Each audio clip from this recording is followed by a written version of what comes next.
Pessoal, então vamos retomando aqui o nosso estudo. Vamos retomando aqui a nossa aula sobre negociações coletivas e agora nós vamos passar a estudar essas novidades que foram, esses assuntos em que o negociado vai prevalecer sobre o legislado e também assuntos em que o negociado não vai prevalecer sobre o legislado para suprimir ou reduzir direitos. Ok? Vejam só, o que houve, né? Com a reforma trabalhista, foram inseridos vários artigos na CLT e aqui nós vamos destacar dois deles, o 611-A e o artigo 611-B da CLT, ok?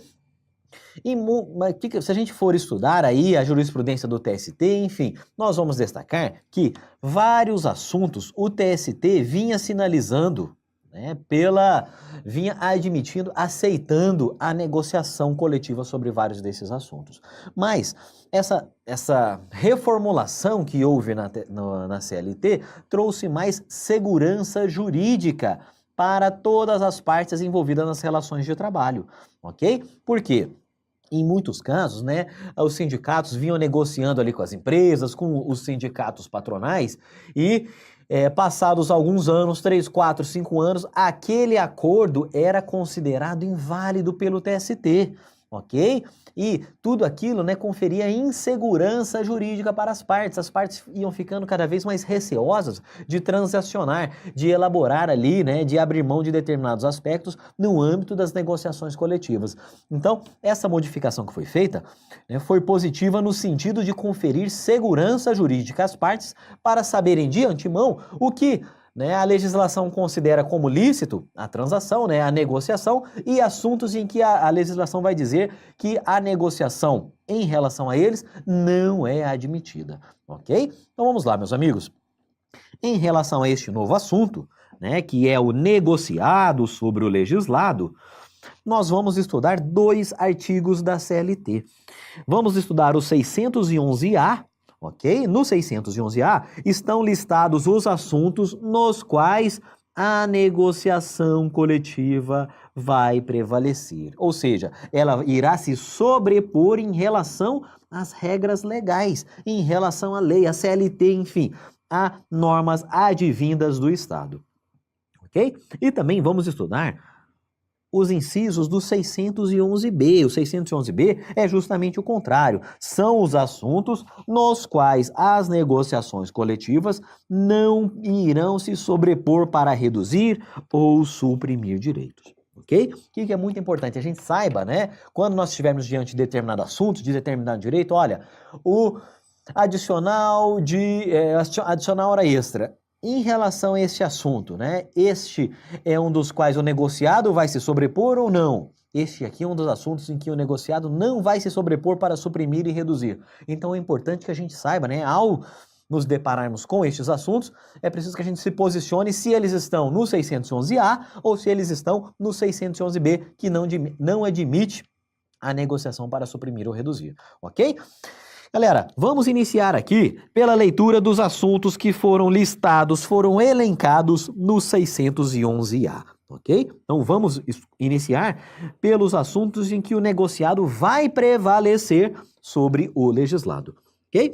Bom, 611-A inicia dizendo que a convenção coletiva e o acordo coletivo de trabalho têm prevalência sobre a lei, ou seja, eles vão se sobrepor, eles vão prevalecer sobre a lei. Quando, vejam só, entre outros, dispuserem sobre.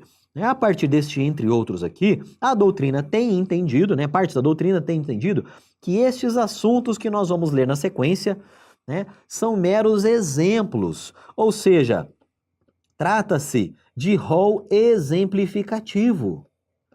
E, sendo um rol exemplificativo, outros assuntos, também em relação a outros assuntos, o negociado poderá se sobrepor ao legislado, ok? Então esta aqui, segundo quem defende essa corrente, está dizendo que a listagem dos assuntos aqui no 611-A não impede que outros assuntos, também em relação a outros assuntos, a negociação prevaleça sobre a legislação. Ok? Bom, mas para fins de prova, é importante que a gente conheça inicialmente quais são esses incisos, quais são esses assuntos que foram expressamente elencados na CLT, né, em relação aos quais a negociação vai prevalecer. Então vamos lá.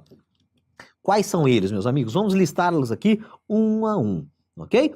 Bom, o primeiro deles diz que o negociado prevalece em relação ao pacto quanto à jornada de trabalho, ou seja, a combinação, a pactuação, o ajuste da jornada de trabalho que o empregado vai desempenhar, ok? A negociação coletiva vai se sobrepor sobre as regras legais, mas vejam só, desde que observados os limites constitucionais.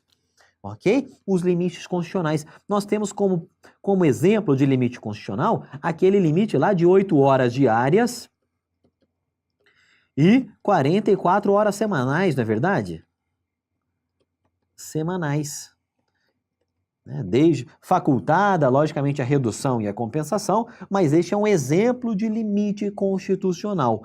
Legal? Então, em relação à pactuação, ao ajuste da jornada de trabalho, o negociado vai se sobrepor desde que se observem os limites constitucionais previstos na Constituição, em especial no artigo 7º. Outro assunto, meus amigos, o banco de horas, e não todo e qualquer banco de horas, somente o banco de horas anual. Ok? Banco de horas é uma das modalidades de compensação de jornada, né, chamada compensação de jornada de forma aleatória, em que inclusive, ela é bastante criticada porque ela visa, né, ela acaba atendendo mais aos interesses do empregador do que aos interesses do empregado. Mas, né, esta modalidade de compensação é lícita, é admitida, né? Há algumas regras em relação à forma de ser ajustada. E em relação ao banco de horas anual, o negociado vai prevalecer sobre o legislado. Ou seja, aquelas regras constantes da CLT a respeito do banco de horas anual, muitas delas poderão ser temperadas, poderão ser alteradas por meio de uma simples negociação coletiva, ou seja, acordo e convenção coletiva, ok? Banco de horas anual. Terceiro, a respeito do intervalo, meus amigos, e o que foi listado expressamente é o intervalo intra-jornada, né? O famoso intervalo de almoço ou intervalo para repouso e alimentação. Então, em relação a ele, vai prevalecer a negociação, mas desde que seja respeitado o limite mínimo de 30 minutos. 30 minutos para jornadas superiores a 6 horas. Ok? Nós temos lá no artigo 71 da CLT a previsão de que para jornadas superiores a 6 horas, o intervalo em regra é de 1 a 2 horas. Ok? E o que vai acontecer? A negociação coletiva pode reduzir esse intervalo para um patamar de até 30 minutos, né? 30 minutos, 40, 45, enfim. Tudo isso pode ser objeto de alteração, de redução, desde que por meio de negociação coletiva. Inciso 4º, adesão ao programa Seguro Emprego. Programa Seguro Emprego, que inclusive sofreu, né, uma alteração, que sofreu uma alteração na Lei 13.189, ok? Então, em relação à adesão a esse programa, a negociação irá prevalecer. Outra, em relação ao plano de cargos. Ao plano de cargos e salários, ok? Inclusive, este plano de cargos e salários é aquele que obsta, que impede a chamada equiparação salarial. Em relação a esse assunto, o negociado vai prevalecer sobre o legislado, ok? Plano de cargos, salários e também funções desde que compatíveis, né, com a condição pessoal do empregado. E além disso, né, um outro assunto em que o negociado irá prevalecer diz respeito à identificação de cargos que se enquadram como funções de confiança. Ok? E aqui, né, o que vai acontecer? A negociação coletiva vai, né, passar a prever que determinados aspectos, determinadas regras em relação à identificação desses cargos, né, a negociação irá prevalecer sobre as regras legais. Então, por exemplo, né, se nós temos ali alguém que é considerado gerente, né, e nós sabemos que o gerente, em regra, ele é excluído do controle de jornada, lá do artigo 62, inciso 2º da CLT, não é verdade? Nós temos ainda aqueles empregados que exercem funções de confiança, cargos de confiança, em que, né, eles poderão ser transferidos por ato unilateral do empregador, desde que haja necessidade do serviço.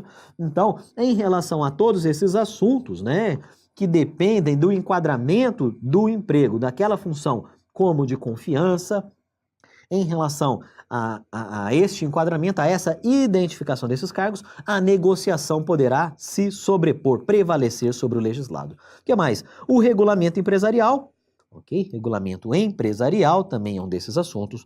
O sétimo, né? O representante dos trabalhadores no local de trabalho, né? Que isso aqui é a chamada comissão para entendimento direto, é aquela situação da regulamentação do artigo 11 da Constituição Federal, em que empresas com mais de 200 empregados irão constituir ali uma comissão para entendimento direto com seu empregador, comissão esta que via de regra possui 3, 5 ou 7 membros, né, para mandato anual, né, vedada candidatura para os 2 mandatos seguintes, né? Esses membros da comissão, eles têm, segundo prevê a CLT, estabilidade por até 1 ano após o fim do mandato, ok? Então, todos esse assunto, né, que envolve a representação dos trabalhadores ou a organização local do trabalho ou esta comissão de entendimento direto, também é um assunto no qual o negociado irá prevalecer, ok? Novidade da reforma trabalhista e já veio com esse carimbo da negociação prevalecendo sobre a legislação. Legal? Bom, avançando um pouco mais, nós temos vários outros assuntos interessantes, né? Quais são esses assuntos? O teletrabalho, ok? O teletrabalho, ok? Teletrabalho, que nós vimos lá, que é aquela situação em que o empregado preponderantemente trabalha fora das dependências do empregador. Preponderantemente fora das dependências do empregador, ele é excluído do controle de jornada, enfim. Tudo aquilo lá, né? Em relação a este assunto, as regras deste assunto, o negociado poderá prevalecer. Legal? Bom, regime de sobreaviso. E vejam só que aqui não foi incluído a prontidão, né? Não foi incluída a prontidão. O legislador tomou o cuidado de inserir apenas o sobreaviso. E por quê? O sobreaviso, meus amigos, ele é mais barato para as empresas, né? Ele é remunerado à razão de 1/3 do salário hora normal, ok? Já a prontidão, ela é menos interessante para as empresas, já que ela tem que remunerar o empregado à base de 2/3 do salário hora normal, ok? Então, o que aconteceu? Eles decidiram, né, permitir que a negociação prevaleça justamente no que é mais interessante para as empresas, que é o sobreaviso. É mais barato, né? Tem aquele prazo maior de 24 horas como limite para o empregado estar em sobreaviso. Então, sobreaviso também negociado prevalece. Legal? O que mais? O trabalho intermitente, né? Que é uma das grandes novidades da reforma trabalhista, em que há alternância de períodos de atividade com períodos de inatividade, né? Até então era a chamada jornada móvel e variável, que vinha sendo reiteradamente condenada pelo Ministério Público, pelo TST, e isso foi alçado ao texto da CLT. Trabalho intermitente também negociado prevalece, ok? Bom, o que mais, meus amigos? Remuneração por produtividade. Remuneração por produtividade, e a CLT vai além, incluídas as gorjetas, ok? Então, gorjeta, meus amigos, muita atenção, também é assunto no qual o negociado prevalece, né? Inclusive, quando saiu a lei da gorjeta, que é a lei 13.419, em março de 2017, já deu para a gente perceber um maior protagonismo dos sindicatos no que diz respeito à gorjeta. Ok? Então aqui, né, reforçando essa tendência, veio a reforma trabalhista e diz que em relação à gorjeta também o negociado vai prevalecer sobre o legislado. Ok? E também a remuneração por desempenho individual. Então, remuneração seja por produtividade, seja por desempenho individual, isso aqui, né, em relação a esses assuntos, o negociado prevalece. Né, e falou em remuneração, a gente sabe que a gorjeta está incluída. Ok? Bom, o que mais? No inciso 10, meus amigos, nós temos aqui um assunto bastante interessante que diz respeito à forma, à modalidade de registro da jornada de trabalho. O que a gente sabe? Que estabelecimentos com mais de 10 empregados, eles devem fazer o controle do ponto, né? O controle de jornada dos empregados, segundo prevê a CLT. Não é verdade? E ali há alguma disposição em relação à forma de se fazer esse controle de jornada. Olha, o empregado bate o ponto, né? Qual que é a forma ali, né? Vai ser um registro mecânico, vai ser um registro eletrônico, manual, enfim. Como vai ser a forma de registrar o ponto do empregado? É justamente em relação a esse assunto, né, a modalidade do registro do ponto do empregado, em que o negociado vai prevalecer sobre o legislado. ok? Então, isso dá margem, né, ao menos em tese, né, segundo a CLT, para que os sindicatos, né, negociem ali com as empresas ou com os sindicatos patronais outras formas de registro do ponto dos empregados, né, que não aquelas previstas em lei. Legal? Então, modalidade de registro de jornada, controle de ponto mesmo. 11, né, a troca do dia do feriado, aqui sem grandes novidades pra gente, vamos supor que o 7 de setembro, né, o 7 de setembro que é um feriado, ele recai ali em uma quarta-feira. E os empregados desejam, por exemplo, né, trabalhar na quarta e folgar, por exemplo, na sexta-feira. Então, o que vai acontecer? Aqueles empregados vão trabalhar na quarta, que é o dia do feriado, e vão folgar num dia comum, num dia de semana, que é a sexta-feira. Né? Em relação a esse assunto, também negociado prevalece. Legal? Outro assunto, meus amigos, que bote um asterisco nesse aí, esse aqui é muito importante para fins de prova, diz respeito ao enquadramento do grau de insalubridade. Ok? Quando a gente estuda lá as atividades insalubres, em especial o adicional de insalubridade, a gente sabe lá, né, que nós temos 3 patamares. Eu tenho uma insalubridade em grau mínimo, eu tenho uma insalubridade em grau médio e insalubridade em grau máximo, não é verdade? E essa classificação advém lá da norma regulamentadora número 15 do Ministério do Trabalho, né? Vamos supor que eu tenha ali um ruído, um ambiente com determinado ruído, mas né, esse ruído extrapola o limite de tolerância do Ministério do Trabalho, mas é enquadrado aqui como mínimo, ok? Nesse caso, o empregado recebe ali um adicional de insalubridade de 10%, né? No caso do grau médio, ele vai receber um adicional de insalubridade de 20% e no grau máximo de 40%, não é verdade? Bom, o que vai acontecer? Em tese, o enquadramento em mínimo, médio ou máximo é feito pelo perito, né, pelo médico do trabalho, pelo engenheiro do trabalho, né, que vai enquadrar aquele ambiente, aquela atividade lá na norma regulamentadora do Ministério do Trabalho e vai dizer, olha, essa insalubridade está enquadrada, está classificada como mínima, como média, como máxima. E, né, então isso é o que vinha sendo praticado até então.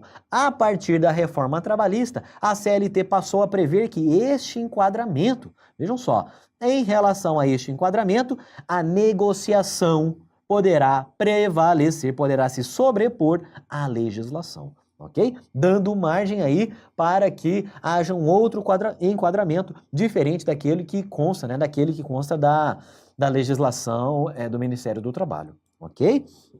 Bom, meus amigos, um outro assunto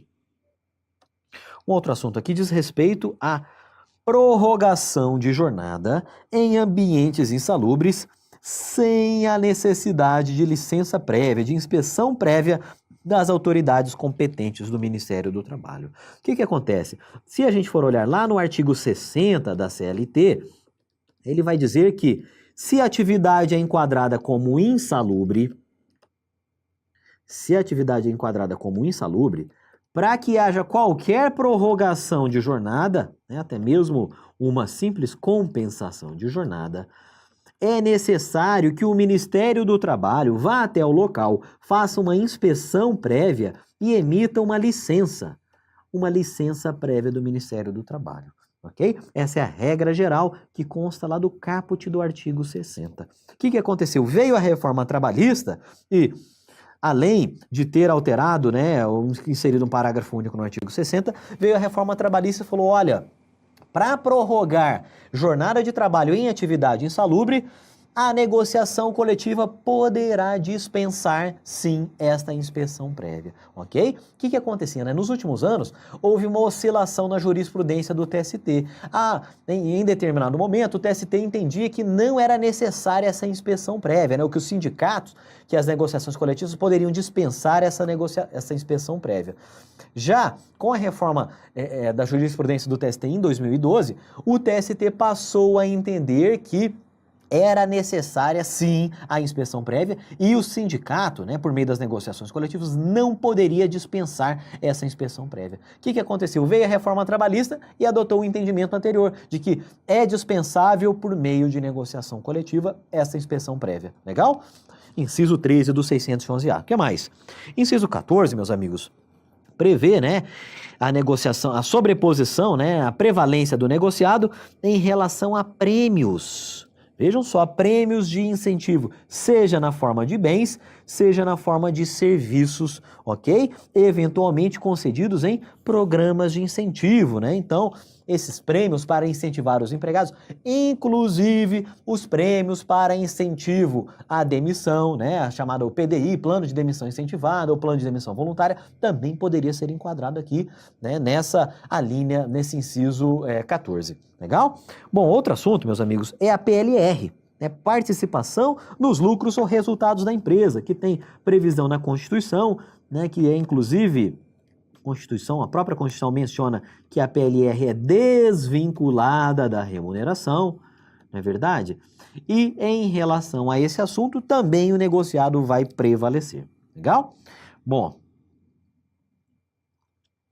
além desse, vejam só que nós vimos 2 slides, né? São vários incisos, então nós lemos aqui todos os incisos do 611A, mas é preciso ainda que a gente estude aqui algumas disposições gerais a respeito das negociações coletivas, ok? Isso aqui vai se relacionar também com aquele princípio da intervenção mínima, do judiciário na vontade coletiva, ok? Vamos ler aqui esses 4 parágrafos do artigo 611A da CLT. Ok? Achei prudente trazer para que a gente realmente conheça essas novas disposições. O parágrafo 1º vai dizer que no exame de convenção ou acordo coletivo do trabalho, vejam só, a Justiça do Trabalho observará o disposto no parágrafo 3º, artigo 8º, né, que diz lá desta consolidação, que prevê o princípio da intervenção mínima na autonomia da vontade coletiva e diz que a análise, né, deve se pautar apenas em relação aos requisitos de validade previstos lá no Código Civil, não é verdade? Então aqui, reforçando essa questão, né, o 611A diz que a Justiça do Trabalho deve se pautar por esse princípio. No parágrafo 2º, o legislador diz ainda que a inexistência, vejam só, a inexistência de expressa indicação de contrapartidas recíprocas em convenção coletiva ou acordo coletivo de trabalho não ensejará sua nulidade por não caracterizar um vício no negócio jurídico. Bom, o que é isso aqui, pessoal? Vamos supor, em uma negociação coletiva, o que é comum, né? O sindicato, de um lado o sindicato dos empregados e do outro o sindicato patronal, por exemplo, né? Eles estão ali negociando e eles estão fazendo transações, eles estão, olha, eu quero aumentar isso aqui, eu quero melhorar aquilo lá, e o outro já fala, não, mas isso aqui para mim não dá, eu gostaria de que esse ponto aqui fosse alterado. Então, são feitas concessões mútuas e recíprocas ali na negociação coletiva, ok? Por exemplo, né, o sindicato dos empregados, né, ele quer aumentar a duração da estabilidade das gestantes, né? Que, segundo o texto constitucional, é de até 5 meses após o parto. O sindicato dos empregados fala, olha, eu quero até 12 meses após o parto. E o sindicato dos empregadores, por outro lado, fala assim, olha, tudo bem, né? Tudo bem, mas em contrapartida, vejam só, eu aceito esta sua proposta, mas em contrapartida eu vou estabelecer aqui que em relação, por exemplo, ao sobreaviso, o limite não vai ser de 24 horas, mas vai ser, por exemplo, de 30 horas, ok? Ou, por exemplo, outra situação de negociação coletiva, né? Eu tenho ali uma empresa que trabalha em turnos ininterruptos de revezamento. Ela vai celebrar um acordo coletivo com o sindicato dos empregados e a empresa quer aumentar o limite de jornada de TIR de 6 horas para 8 horas. Beleza, então esse é o pleito da empresa. Já o sindicato fala assim, olha, eu até concordo com esse aumento. Né? Logicamente vai ser aumentado proporcionalmente ali a remuneração, enfim. Mas, em contrapartida, eu quero que a hora extra Vejam só, eu quero que a hora extra não seja de apenas 50%, mas, desculpa, que o adicional de hora extra não seja de apenas 50%, mas que ele seja de 75%. Então são feitas essas transações recíprocas, ok? E a CLT chama isso de contrapartidas, né? Um lado, né, uma parte quer uma coisa e em contrapartida a outra oferece, né, ali um benefício.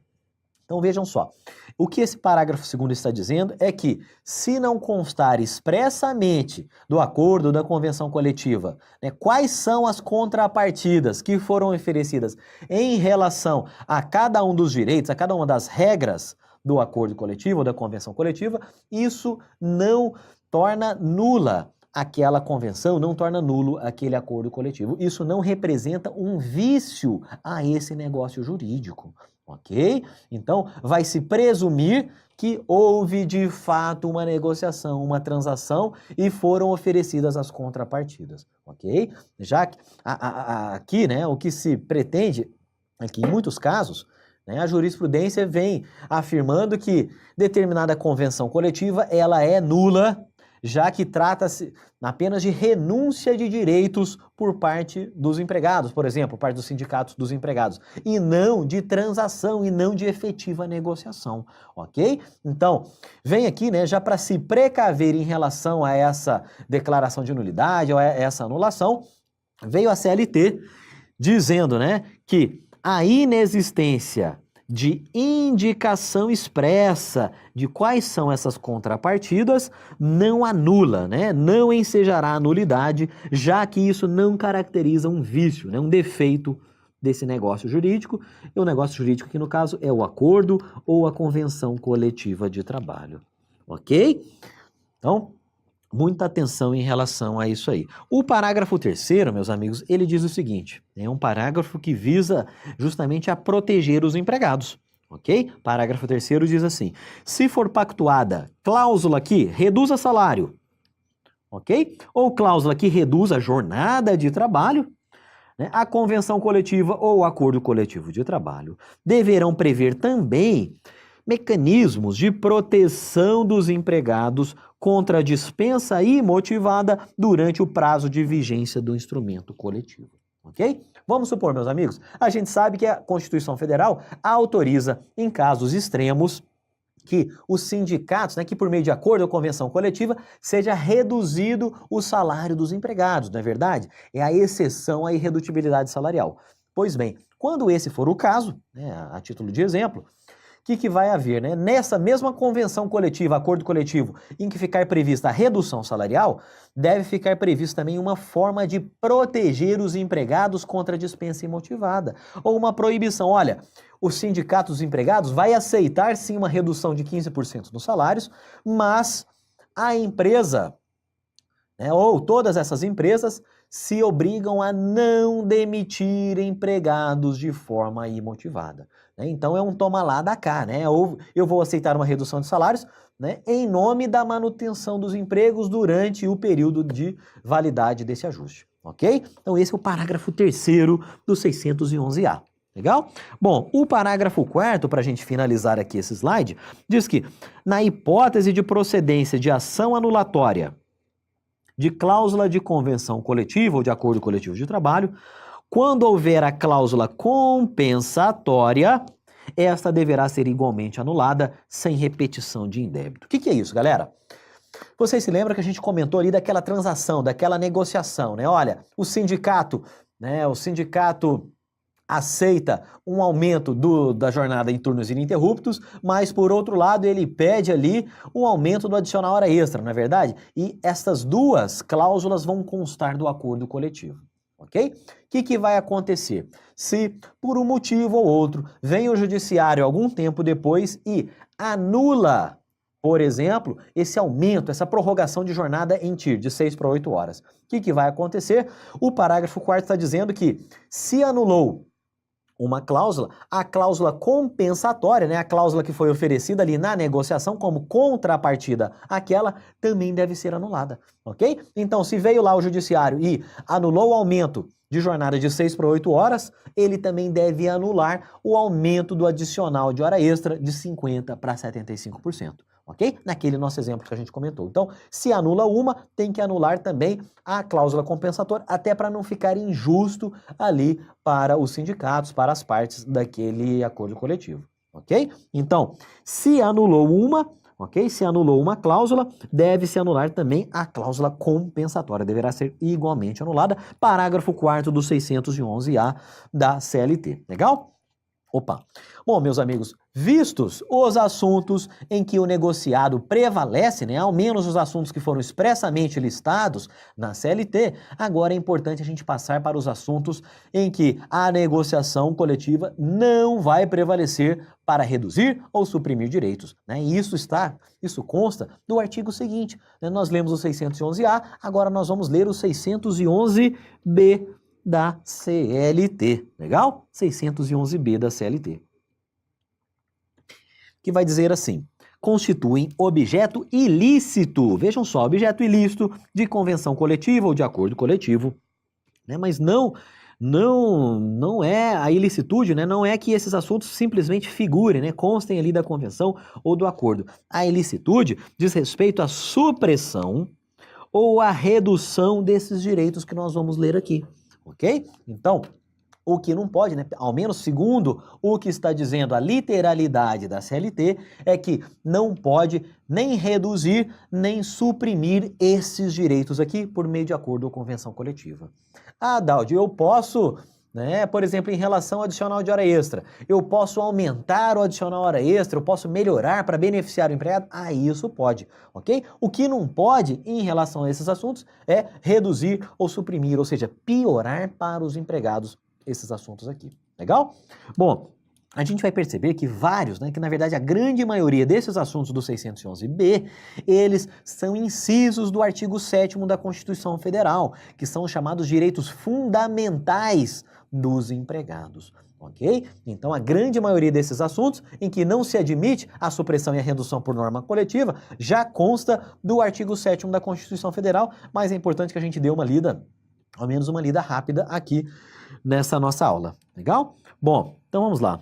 Primeiro deles, né, o que não pode, o que é objeto ilícito para suprimir ou reduzir? São as normas de identificação profissional. Normas de identificação profissional, inclusive a anotação na CTPS, né, a anotação na Carteira de Trabalho e Previdência Social. Então nós temos várias regras de identificação e registro profissional, né, e isso tudo, a negociação não pode vir para reduzir ou suprimir direitos relacionados a estas normas, ok? Outro assunto é o seguro-desemprego, já previsto lá no texto constitucional, salvo engano, lá no inciso 2º do artigo 7º da Constituição, ok? Desemprego, seguro-desemprego, sempre em caso de desemprego involuntário, legal? O que mais? O FGTS, né? Em relação ao FGTS, o que a supressão e a redução que não se admite é em relação ao valor dos depósitos, ok? Valor dos depósitos mensais, por exemplo, 8%, né, sobre a remuneração do empregado, legal? Então, este é o valor, né, que é depositado mensalmente no fundo, e também em relação à indenização rescisória. A indenização rescisória, que é aquela repercussão, né, aquela multa rescisória de 40%, via de regra, em alguns casos de 20%, sobre os valores que aquele empregador depositou na conta vinculada do empregado. Legal? O que mais, meus amigos? O que mais? Salário mínimo, né, direito constitucional, o valor nominal do 13º salário, legal? A remuneração do trabalho noturno superior à do diurno, ou seja, estamos falando aqui do adicional noturno. Né? A proteção do salário na forma da lei, então aqui foi mera transcrição, né? Em vários deles, em vários deles a transcrição dos dispositivos constitucionais, o salário família, o repouso semanal remunerado, né? Então vejam só, em relação a ele também o negociado não prevalece para reduzir ou suprimir, né? O que mais? O que mais? A remuneração do serviço extraordinário, ou seja, aqui nós estamos falando do adicional de hora extra, né? Também não pode reduzir ou suprimir, nem mesmo por meio de norma coletiva. Em relação às férias, vejam só, nós temos 2 incisos. Né? Vou começar aqui do segundo para o primeiro. O 12, né, prevê ali o gozo de férias anuais remuneradas com pelo menos 1/3 a mais do que o salário normal, que é a transcrição dos dispositivos constitucional. Então, em relação ao gozo de férias anuais remuneradas com 1/3, né, terço constitucional, em relação a ele, também não se admite supressão ou redução por meio de norma coletiva. E também não se admite a redução do número de dias de férias. A gente sabe que, como regra geral, o empregado tem direito a 30 dias de férias. Há alguns casos de redução e até mesmo de perda do direito de férias, mas, não sendo aqueles os casos, não se admite a redução disso aqui por meio de norma coletiva. Legal? O que mais? Licença maternidade, licença paternidade, proteção do mercado de trabalho da mulher, aviso prévio proporcional no mínimo de 30 dias, nos termos da lei. E para nós finalizarmos, ok? Para nós finalizarmos, nós temos aqui o inciso 17. O inciso 17, é importante a gente ficar bastante atentos em relação ao inciso 17, porque pode gerar uma confusão em relação ao parágrafo único desse mesmo artigo. Então vamos lá. O 17 diz que, em relação a normas de saúde, higiene, segurança do trabalho, né, SST, saúde e segurança do trabalho, essas normas, sejam elas previstas em lei, sejam elas previstas nas famosas normas regulamentadoras do Ministério do Trabalho, né, ou seja, as NRs, em relação a elas, não se podem suprimir ou reduzir direitos, nem mesmo por meio de negociação coletiva. Ok? Então, em relação a todas aquelas NRs. Mas vejam só, o parágrafo único acaba abrindo uma exceção. Ele vem e diz que as regras sobre duração do trabalho, ok? Duração do trabalho, tamanho da jornada de trabalho, e também regras sobre intervalos, e vejam que aqui ele não especificou o intervalo intrajornada, como fez no 611-A. Ele mencionou de forma genérica, né, regras sobre intervalos. Essas regras não são consideradas como normas de saúde, higiene e segurança do trabalho para os fins do disposto neste artigo. Ok? Então vejam só, o que acontece, né? Até então, a doutrina, a jurisprudência era bastante firmes, no sentido que normas a respeito de jornada de trabalho, né, de duração e dos intervalos eram consideradas normas de segurança e saúde do trabalho. Essa é a jurisprudência firme, a doutrina bastante pacificada. Agora, o que aconteceu? Veio a reforma trabalhista e disse o seguinte, olha, para os fins de negociação coletiva aqui do 611-B, estes dois assuntos, duração do trabalho e intervalo, eles não são considerados normas de saúde, higiene e segurança do trabalho, ok? Vejam só a que ponto chegou o legislador, ok? No intuito, né, no interesse de realmente autorizar que, em relação a estes dois assuntos, seja permitida a negociação coletiva, ok? Então, em geral, SST prevista em lei ou SST prevista em NR, né, não posso negociar para reduzir ou suprimir direitos, mas, né, duração do trabalho e intervalos, a CLT diz que isso não é considerado, né, segurança e saúde no trabalho. Legal? Então, muita atenção em relação a essa parte final aqui, né, desse slide.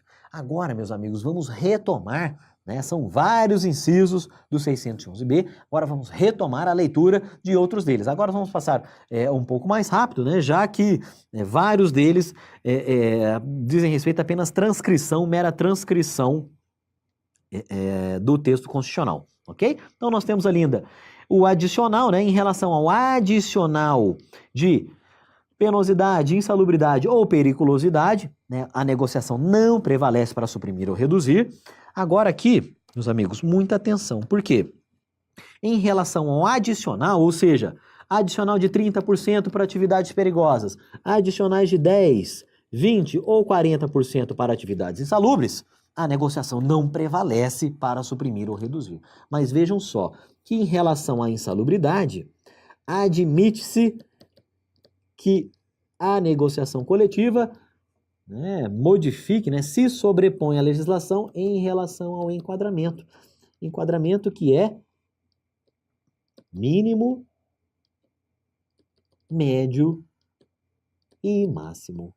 Ok? Mínimo, médio e máximo. Então, em relação ao adicional, negociado não prevalece, mas em relação ao enquadramento da insalubridade, apenas dessa, aí sim o negociado prevalece. Legal? Bom, o que mais? A aposentadoria, seguro contra acidente do trabalho, né? A prescrição trabalhista, ação contra os créditos resultantes, né? 22, proibição de discriminação no tocante a salário, critérios de admissão também, transcrição de texto constitucional, proibição do trabalho noturno, né? Vejam só, isso aqui é a regra protetiva ao trabalho dos menores, né? Proibição de trabalho noturno, perigoso ou insalubre, a menores de 18 e de qualquer trabalho a menores de 16, salvo na condição de aprendiz a partir dos 14. Então isso aqui, meus amigos, já consta do texto constitucional. Em relação a isso aqui, a negociação não prevalece. Ok? Nós vamos ver aqui que, inclusive, vários pontos a respeito do trabalho da mulher, né, e especificamente este ponto do trabalho do menor, não se admite a negociação coletiva para reduzir ou suprimir esses direitos, ok? Mulher e menor, né, em geral, não se admite a negociação para redução dos direitos. Bom, medidas de proteção legal de crianças e adolescentes, né, e o 25 que transcreve ali o inciso 34 do artigo 7º do texto constitucional, que prevê, né, a igualdade de direitos entre os trabalhadores, entre os empregados e os trabalhadores avulsos, ok? Isso aqui é o inciso 25 do 611-B. Vamos mais, né? Vamos avançar, são vários os incisos, são dezenas mesmo, mas não tem outro jeito, a gente tem que passar aqui um a um. O que mais? Liberdade de associação, né? Associação, seja uma simples associação profissional, seja associação em um sindicato, legal? Inclusive o direito de não sofrer, sem sua expressa e prévia anuência, qualquer cobrança ou desconto salarial estabelecidos em convenção ou acordo coletivo de trabalho. O que vai acontecer, meus amigos? Isso aqui se relaciona, né, com o fim da obrigatoriedade da contribuição sindical. Então, os empregados continuam tendo essa liberdade associativa e sindical, mas vejam só, a convenção coletiva, o acordo coletivo, não pode prever uma cláusula que, né, determinado valor vai ser cobrado indistintamente de todos os empregados, sejam filiados, sejam não filiados, ok? Em relação a este ponto, essa cobrança ou desconto salarial para a contribuição sindical, em relação a isso, a negociação não prevalece sobre a legislação. Legal? Inciso 26 do 611-B. O que mais? Direito de greve, né? Definição, ainda falando sobre direito de greve, definição sobre serviços, atividades essenciais, conforme reza o texto constitucional. E, agora sim, para finalizarmos, né, tem relação a tributos e créditos de terceiros, e o inciso 30 vai prever aqui diversos aspectos do trabalho da mulher em que a negociação não prevalece para suprimir ou reduzir. Então, nós temos ali a proteção, as normas contra a discriminação do trabalho da mulher, tudo isso aqui está garantido, negociação não pode reduzir isso aqui, o limite de força da mulher, em regra, de 20 a 25 quilos, licença maternidade, lá prevista no artigo 392, o que mais? A possibilidade de rompimento de compromisso por mulher grávida, do 394, afastamento da gestante ou lactante em atividades insalubres, obedecidas a algumas condições, o repouso de 2 semanas por aborto não criminoso, o artigo 396, que prevê ali 2 descansos de 30 minutos para a amamentação do filho até 6 meses, e o 400 da CLT, estrutura do local para a amamentação. Em relação a todos esses assuntos que nós destacamos aqui em amarelo, a negociação coletiva não vai prevalecer para suprimir ou reduzir direitos, tudo isso protegendo o mercado de trabalho da mulher. Legal? Bom, galera, vamos fazer algumas questões aqui simuladas a respeito desse assunto. O que prevalece, em quais assuntos o negociado prevalece, em quais assuntos o negociado não prevalece, para a gente testar os conhecimentos. Então venham aqui comigo.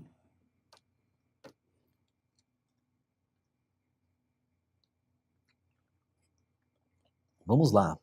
De acordo com a previsão seletista, a convenção e o acordo coletivo de trabalho têm prevalência sobre a lei quando dispuserem sobre, vamos lá, banco de horas anual ou banco de horas semestral, né? Então, de acordo com a previsão seletista, apenas em relação ao banco de horas anual, a negociação coletiva poderá prevalecer. Então, gabarito letra A.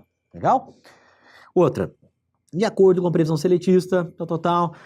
Bom, letra A, adicionais de insalubridade ou periculosidade e enquadramento do grau de insalubridade, né? Em relação ao que vai prevalecer aqui a negociação coletiva, e a gente sabe que é em relação ao enquadramento, né? Mínimo, médio ou máximo do grau de insalubridade. Já que adicionais de insalubridade, periculosidade e de penosidade, isso aqui foi previsto lá no 611B, então o negociado não prevalece para reduzir ou suprimir. Legal? Gabarito letra B. Outra, de acordo com a previsão seletista, enfim, no que a negociação vai poder prevalecer? Em relação ao adicional de horas extras ou em relação à pactuação da jornada de trabalho? Galera, como a gente viu, né? Em relação à pactuação, inclusive, isso aqui é o 611, é o 611A, logo lá no seu primeiro inciso, pactuação da jornada de trabalho, observados os limites constitucionais, gabarito letra B. Legal? Então, questõezinhas simples, rápidas, apenas para a gente perceber como esse assunto pode ser explorado em prova. Legal? Bom, meus amigos, tem uma outra modificação, uma outra novidade da reforma trabalhista, né? Agora sim, para a gente encerrar essa nossa aula, que foi a previsão de uma determinada situação, né, que são os chamados altos salários com nível superior, né, empregados que recebem altos salários com nível superior, em relação a eles vai valer a chamada livre estipulação das condições de trabalho. Né? Em relação a eles, considera-se que, mediante simples acordos escritos entre o próprio empregado e o empregador, vários destes assuntos poderiam ser transacionados, ok? Ou seja, em relação a eles, né, não é necessário ali que o sindicato venha e negocie com o empregador. Em muitos casos, é o próprio empregado que tem um alto salário, né, segundo a CLT, e tem a nível superior, que ele vai lá e sente e negocie diretamente com o seu empregador, ok? Aqui, o que acontece, né? O legislador presumiu que quem tem nível superior e recebe duas vezes mais do que duas vezes o teto do INSS, né, o teto do regime geral da Previdência Social, né, duas vezes esse teto dá em torno de 11 mil, um pouco mais de 11 mil reais, né, empregados que recebem, portanto, mais do que esses 11 mil reais e detêm no nível superior, o legislador presumiu que eles não são hipossuficientes, ok? Presumiu que eles podem sim transacionar em pé de igualdade, negociar em pé de igualdade diretamente com o empregador, ok? Concordando ou não, é preciso que a gente realmente conheça esse assunto, né, para fins de prova, legal? Então vamos lá, vamos ver aqui o parágrafo único que foi inserido no artigo 444 da CLT por meio da reforma trabalhista. Ok? Por meio da reforma trabalhista. Então, esse dispositivo vai dizer o seguinte: a livre estipulação a que se refere o caput deste artigo, que a gente vai ler na sequência, aplica-se às hipóteses previstas no artigo 611-A da CLT, né? 611-A, a gente acabou de ler, são os assuntos nos quais o negociado prevalece, né? Com a mesma eficácia legal e preponderância sobre os instrumentos coletivos. No caso de empregado, vamos lá, são duas condições aqui cumulativas. Empregado, portador de diploma de nível superior, ok? Então tem que ter nível superior. E além disso, que ele perceba salário mensal igual ou superior a duas vezes o limite máximo dos benefícios do regime geral de previdência social. Esse regime geral de previdência social é o RGPS, né? É o quanto que o INSS, no máximo, paga aos seus segurados em termos de benefícios, ok? Em termos de benefícios padrão, né? Já sabemos que há algumas exceções em relação a esse teto. Bom, então, se o empregado tem nível superior, né, e recebe duas vezes ou mais o teto, é o que eu estou chamando aqui de altos salários, atendidas essas duas condições, ele vai ter direito ao que está previsto aqui embaixo, ok? Que é a chamada livre estipulação das relações contratuais. Ok? Então, vista aí as condições para que isso seja direito do empregado, para que isso seja possível, agora vamos ver o que significa essa livre estipulação.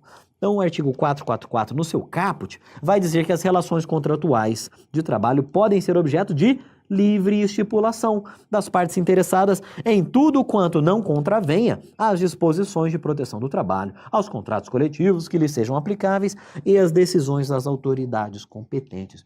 Ou seja, meus amigos, empregado que recebe 11 mil reais e alguns quebradinhos, né, ou mais, e tem nível superior, ele diretamente vai poder pactuar com o seu empregador de forma livre, né, livre estipulação, ok? Inclusive em relação àqueles assuntos do 611-A, em que a negociação prevalece sobre a legislação. Ok? Então essa é a grande novidade, livre negociação das relações contratuais para quem tem nível superior e recebe, né, 2 vezes ou mais o teto do regime geral da Previdência Social. Legal? Então, aqui, meus amigos, nós encerramos realmente essa nossa aula, ok? Encerramos essa nossa aula. Eu trouxe aqui um rápido mapa mental para a gente realmente consolidar esse último trecho. A chamada livre negociação é aplicável para empregados que têm salário mensal maior ou igual a 2 vezes esse teto e, cumulativamente, detêm o nível superior. Em relação a esses assuntos, esta negociação, essa livre negociação, terá preponderância sobre os instrumentos coletivos, inclusive em temas nos quais o negociado coletivamente prevalece sobre o legislado, que constam lá do 611-A na CLT. Legal?